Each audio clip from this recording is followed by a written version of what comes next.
गुणिले 2%, म्हणजे किती आलं? हा 100 गेला, हा 3 गेला, किती आले? बरोबर. म्हणजे 100 रुपये इन्व्हेस्ट केल्यावर तुम्हाला व्याज किती मिळते? 2 रुपये. किंवा मित्रांनो माझ्याकडे अकॅडमीमध्ये आपलं स्वागत आहे. आज वरती या बॅचचं दुसरं चॅप्टरचं नाव आहे शेकडेवारी. मुलं याच्यामध्ये फार मिस्टेक करतात. कशा मिस्टेक करतात ते तुम्हाला कळणार नाही. पण आता आपण हे चॅप्टर सुरू करताना शेकडेवारी म्हणजे काय हा मराठी. शेकडेवारी म्हणजे काय? शेकडा म्हणजे काय? 100. शेकडा म्हणजे काय? 100. आणि 100वर आपण कधी कमिशन देतो, कधी प्रॉफिट कमवतो. एवढं सर्व जे काही चाललंय ते सगळं शेकडेवारीवर चाललेलं आहे. आता बघा, तुम्हाला एक एक्झाम्पल मी 2% व्याजाने दिले, 5% व्याजाने दिले. याचा अर्थ काय की 100 रुपयावर 2 रुपये व्याज मिळतं. 100 रुपयावर 5% म्हणजे 5 रुपये व्याज मिळतं. तर हे कसं कॅल्क्युलेट करतात? आता हा पर्सेंटेज शब्द पर्सेंट काय आहे? पर्सेंट आहे. पर्सेंट म्हणजे काय? तुम्हाला माहिती आहे इंग्लंडचं जे छुट्टे पैसे त्याला काय म्हणतात? पर्सेंट. सेंट आणि सेंट पर सेंट म्हणजे प्रत्येक सेंटला किती रेट? सेंट म्हणजे 100 पैसे, त्यांना किती रेट? तो पर्सेंटेज मध्ये येतो. नंतर हिंदीमध्ये टक्का म्हणतात आणि त्याचं चिन्ह आहे स्लॅश 2 0, पॉइंट नाही 2 0. तर याचा अर्थ काय होतो? टक्का, पर्सेंट वेगळे आहे. तर चला तर काय असतं ते आता समजा 100वर 2%, 100 रुपये तुम्ही मला दिले 2% व्याजाने. तुम्ही कसं करा? 100वर 2%. तर कॅल्क्युलेशन कसं करायचं? कॅल्क्युलेशन कसं करायचं? 100 गुणिले 2%, म्हणजे किती आलं? हा 100 गेला, हा 3 गेला, किती आले? बरोबर. म्हणजे 100 रुपये इन्व्हेस्ट केल्यावर तुम्हाला व्याज किती मिळते? 2 रुपये. किंवा तुला परीक्षेत 40% मार्क्स मिळाले. किती? 40%.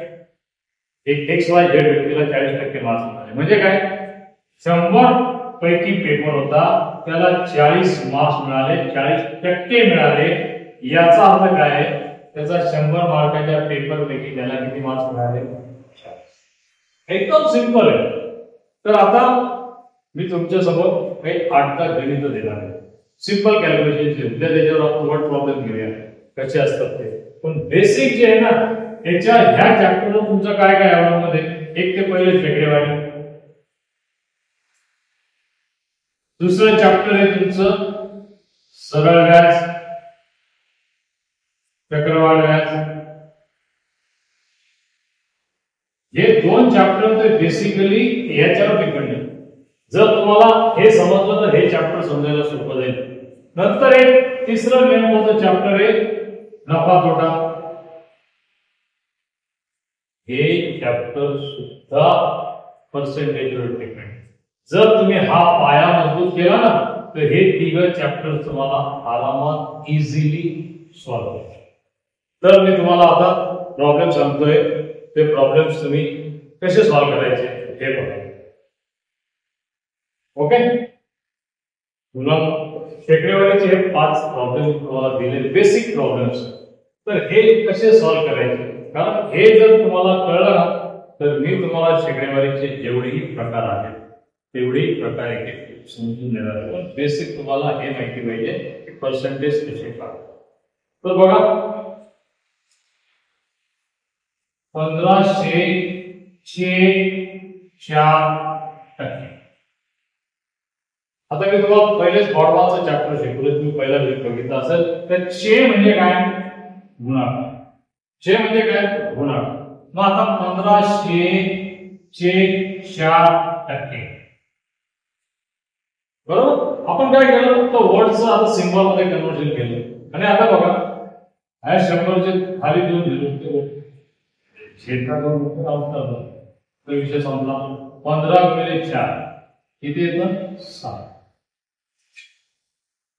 म्हणजे 1500 चे 4% किती आले 60. म्हणून याचं उत्तर तुमचं किती येणार आहे 7. 1500 चे 4% म्हणजे किती 7. तर मित्रांनो बघा काय केलं आपण फक्त हा छे आता बॉडमास मध्ये शिकलोय. छे म्हणजे काय गुणाकार. तर आपण 1500 गुणिले 4 भागिले 100 लिहिलं तरी चालतं. असं जर लिहिलं ना तरी चालतं. पण मी तुम्हाला मुद्दा तसं लिहिलं. आता हे दोन आन्सर किती आलं तुमचं आलं 7. आन्सर किती आलं. ठीक आहे. दुसरा प्रॉब्लेम आता याच्यात बॉडमास पण आहे आणि पर्सेंटेज पण. तर बॉडमास काय आहे तिथं 2200 चे 10% अधिक 200 चे 5%. बरोबर. तर आता हे आपल्याला सॉल्व्ह करायचं आहे. छे म्हणजे काय गुणाकार पहिले या दोघांचा नंतर या दोघांचा. कारण बॉडमास मध्ये आपण काय शिकलो छे पाहिजे. तर आता पहिले संख्या कन्वर्ट करून घेऊ.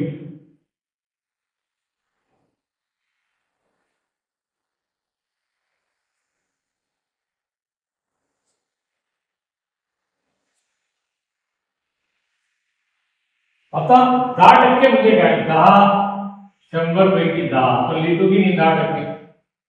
5% म्हणजे काय 5 छेद 100. छे म्हणजे काय गुणाकार. झालं क्लिअर. आता बघा पहिले आपल्याला हा ब्रॅकेट छेचा जो आहे तो सॉल्व्ह करून घ्यायचा. हा 0 गेला हा 0 हा 0 गेला हा करेक्ट. आता किती उरले होती 220 अधिक हा 0 गेला हा गेला हा किती उरले 5 जुने 10. आन्सर किती राहतो 220. आन्सर किती 220. मी तुम्हाला गंमत सांगतो तुमच्या याच्यात मुलं भागात बघताना मिस्टेक काय करतात. समजा अशी संख्या आली 105 भागिले 10 तर काही मामा काय करतात हा 0 करतात आणि आन्सर लिहितात 15. असं असतं का ते नाही. म्हणून हे 0 कट करताना प्रॉपरली आपण केले पाहिजे. 105 भागिले 10 म्हणजे काय एकावर किती शून्य 1 एकूण येताना पॉईंट आहे तर किती 10.5 त्याचा आन्सर आहे 15 नाही. तर हे आपल्याला बारकाईने बघायला लागतं. तुम्ही कुठे मिस्टेक करतात ते मी तुम्हाला प्रॉब्लेम शिकवता तुमच्या मिस्टेकही तुमच्या लक्षात आणून देईल जेणेकरून तुम्हाला त्याच्यात चूक होणार नाही आणि आपल्या आउट ऑफ मार्क्स एकही मार्क जाणार नाही. नो डाऊट याला थोडी प्रॅक्टिसची आवश्यकता असते कारण तुमची कधीही पोलीस भरतीच्या मुलांनी प्रामाणिकपणे जर शाळा केली असती तर पोलीस झाले नसते ते PSI झाले बरोबर. पण घरची परिस्थिती आर्थिक परिस्थिती सामाजिक परिस्थिती या सगळ्या विचार करता आपण काही वेळेस शिक्षण पूर्ण करू शकत नाही किंवा नाही घेऊ शकत आणि आपल्याला वर्दीच पाहिजे असेल असंच आपलं स्वप्न बनलेलं असतं. तर ती वर्दी पूर्ण करण्यासाठी मी तुम्हाला ही बॅच जी आता आपण चालू केली आहे त्याच्यात सगळ्यावर हे दुसरे चॅप्टर शिकवतो. आता आपण तिसरा प्रॉब्लेम घेऊया. सेम काय याच्यामध्ये 450 चे 20% वजा 1200 चे 2%. आता याचं उत्तर काढायचं आपल्याला. उत्तर काढताना छे म्हणजे काय गुणिले आणि जेव्हा छे असेल तर पहिले त्याचा नंबर वजा 1200 चे 2% लिहिलं आणि मग आपल्याला हा प्रॉब्लेम सॉल्व्ह करताना इझी होतो. कसं इझी होतं हा 0 गेला हा गेला हा 45 गुणिले किती आहे 2 90 मायनस हे 2 गेले 12 गुणे 24. आता खरा प्रॉब्लेम आहे की यांची वजाबाकी आपल्याला आली पाहिजे आणि ती तोंडी आली पाहिजे. आता बघा 30 मधून 24 वजा करण्याची ऐवजी तुम्ही काय करा 30 वजा करून टाका. 60 जास्त वजा केले किती जास्त वजा केले 6 त्याच्यात मिळून घ्या किती येते 66. ही पण फास्ट बेरीज आपल्याला आली. आता बघा 66 इथे 8 6 4 10 झाली नंबर बेरीज आपली. तर आपला आन्सर किती आला आहे तिसऱ्याचा 66. किती आलं 66. आता त्याच प्रकारे चौथाही प्रॉब्लेम आहे आणि पाचवाही प्रॉब्लेम आहे. तेही मी तुम्हाला सॉल्व्ह करून देतो. पण हा व्हिडिओ वारंवार तुम्हाला बघावा लागेल. जर नाही समजलं असेल तर रिवाइंड करा, बघा. आणि हेच तुम्हाला परीक्षेला विचारले जाणार आहे. तर तिसरा प्रॉब्लेम झाला. आता चौथा प्रॉब्लेम घेऊया आपण. काय तो 1600 चे 25% वजा 400 चे 5%. बरोबर. आता हे कन्वर्ट करून घेऊ आपण साइन मध्ये. 1600 चे 25% असं लिहिलं तरी चालतं. 400 चे 5% असं लिहिलं तरी चालतं. पण चे असल्यामुळे हा आपल्याला सेपरेट सॉल्व्ह करावा लागतो. चे असल्यामुळे हा आपल्याला सेपरेट सॉल्व्ह करावा लागतो. आता बघा, हे दोन गेले, हे दोन गेले, यांची बेरीज झाली 20. आणि आता 25 ने तुम्हाला 16 ला गुणायचं आहे. तर तुम्ही हा गुणाकाराचा रूप केला तरी चालेल. 25 गुणिले 16 असा केला तरी चालेल, फास्ट केला तरी चालेल. पण चला आता बघूया. 25 गुणिले 16 आला 400. 25 गुणिले 16 किती आले? 400. 400 मधून 20 गेले किती उरले? 380. किती आले? 380. आता हा गुणाकार कसा करायचा ते बघा. मी तुम्हाला शॉर्ट ट्रिक्स ही सांगणार. 16 चा पडायचं, 16 × 5 = 80. 16 दुने 32 आणि 8 40. आता हा गुणाकार करताना एक वैदिक मॅथमॅटिक पद्धत, तो शॉर्टकट. त्याला बघून ठेवा, नंतर प्रॉब्लेम येणार नाही. 25 गुणिले 16 नाही येत ना पाडे, मग काय करायचं? 6 ने गुणून बसायचं का एकाने गुणायचं? नो, पहिले या दोघांचा गुणाकार. 6 × 5 = 30, एक हातच्याला द्यायचा. बरोबर. नंतर या दोघांचा झाला, या दोघांचा क्रॉस म्हणजे काय? 6 × 12 5 × 5 किती आले? 17, हातच्याला 1 द्यायचा. करेक्ट. त्याच्यानंतर काय करायचं? या दोघांचा गुणाकार, वेग आणि आता आपली बेरीज किती येते बघा. खाली 400 म्हणजे यांचा गुणाकार 400 येतो की नाही? ही वैदिक मॅथमॅटिक पद्धत आहे. ही पद्धत तुम्हाला नंतर सांगणार आहे जेव्हा बोर्ड मल्टिप्लिकेशन येते तेव्हा. पण जर माझ्या एक डोक्यात आलंय की जेव्हा प्रॉब्लेम सॉल्व्ह करताना जर एखादी सिंपल सिस्टम तुम्हाला लाभदायक टाइम वाचायसाठी तर ती मी जरूर. ओके. तर याचा आन्सर आला आपलं 380. आणि आता एक लास्ट प्रॉब्लेम की ज्या पर्सेंटेजचं आपलं 100% आपल्याला पर्सेंटेज कळतील अशा हिशोबाने मी तुम्हाला सांगतो. बघा, लास्ट प्रॉब्लेम काय? 2000 चे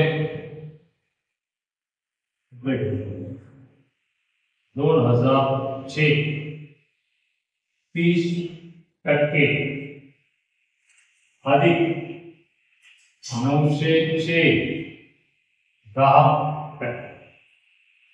तर हे सॉल्व्ह करताना चे मी तुम्हाला आधी सांगितले की आधी त्यांचा गुणाकार आपल्याला करावा लागेल. हे तो 0 केले, बरोबर. 3 दुने 6, 600 अधिक 1 1 1 1 किती आले? 90, 600 किती आले? 690. त्याचं याचं उत्तर किती आलं? 690. आता बघा इथं 10% काय आहे? 10%. कोणत्याही संख्येचे 10% एकदम शॉर्टकट कसे काढायचे बघ. आता इथं किती आहे? 450. तर ही शेवटची संख्या आहे ना, तिला फक्त असं दाबून ठेवायचं. किती आलं? 45. याचं उत्तर किती येतं? 45. 500 हा 0. आता याचे 10% काढायचे तर हा 0 फक्त कट करायचा. किती आला? 512. समजा आता 999 आला, त्याचे 10% कसे काढायचे? तर इथं एक संख्या आहे, 0 नाही संख्या आहे, तर फक्त इथे एक पॉइंट द्यायचा. किती आला? 99.9. तर हे शॉर्टकट सुद्धा मी तुम्हाला प्रत्येक प्रॉब्लेम बरोबर सांगणार आहे की जेणेकरून तुमची प्रॅक्टिस होईल. आणि आपल्याला पोलीस भरती मिळवायची असेल तर आपण काय केलं पाहिजे, काय मेहनत घेतली पाहिजे, मी सांगितलेल्या रस्त्यावर तुम्ही चाललं पाहिजे. मी जो मार्गदर्शन करणार आहे त्याचं काटेकोरपणे तुम्ही पालन केलं पाहिजे. तर एक सामान्यातला सामान्य मुलगा सुद्धा 100 पैकी 100 मिळू शकतो.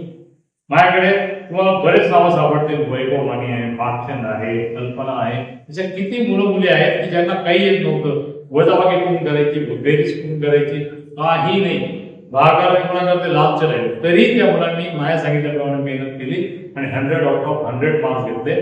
आणि ते आज कोणी पुण्याला आहे, कोणी मुंबईला आहे, कोणी ठाण्याला आहे, कोणी नाशिकला आहे, कोणी मालेगावला आहे. तर हे सगळे मुलं आपापल्या जीवनात सेटल होऊन गेलेले आहेत, फक्त मी दाखवलेल्या मार्गावर.